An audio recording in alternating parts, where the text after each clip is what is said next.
সন্দেশখালীতে পুলিশের ওপর হামলা, মূল অভিযুক্ত মুসা মোল্লা এখনো অধরা। বিধানসভা নির্বাচনের আগে ফের উত্তেজনা সন্দেশখালীতে।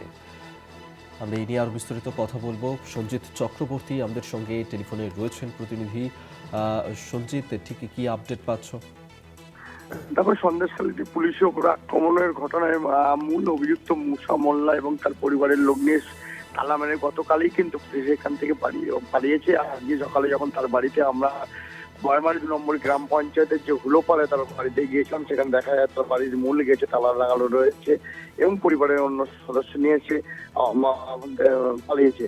কিন্তু প্রশ্ন যে মুসা মোল্লা যে মূল অভিযুক্ত কেন বলা হচ্ছে, তার কারণ ইতিমধ্যে তুমি জানো সন্দেশখালীর এই ঘটনায় প্রায় 9 জনকে গ্রেফতার করা হয়েছে। তাদের প্রত্যেকে পুলিশ হেফাজতের নির্দেশ দিয়েছে বসিরহাট মহকুমা আদালত।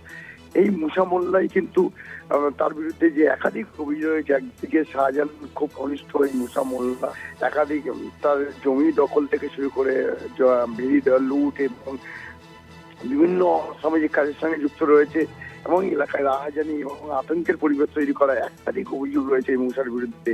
যার কারণে স্থানীয় বাসিন্দারা যেটা বলছেন যে এই এলাকায় যথেষ্ট প্রভাবশালী হিসেবে মুসা পরিচিত ছিল এবং তার বিরুদ্ধে বিভিন্ন সময় বিভিন্ন জায়গায় গ্রামবাসীরা ভয়ে ছিটিয়ে থাকতো, কেউ অভিযোগ করতে হতো না। যে জমির মালিক সুজা মোল্লা, তার সঙ্গে কথা বলছিলাম, তিনি বলছিলেন যে তার বেশ কিছু বিঘে জমি তাকে দখল করে নিয়েছে জোরপূর্বক এবং সেটা কোর্টে বিচারাধীন ছিল। সেইটা নিয়েই নোটিশ দিয়ে এই গন্ডগোলের জেরবার।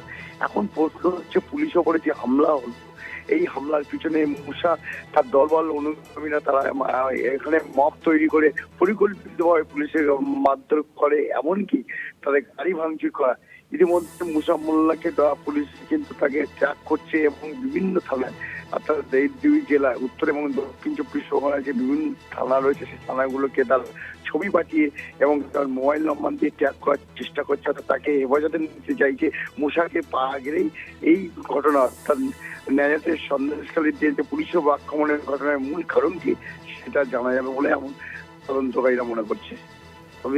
ধন্যবাদ সঞ্জিত চক্রবর্তী আমাদের সঙ্গে টেলিফোনে ছিলেন প্রতিনিধি।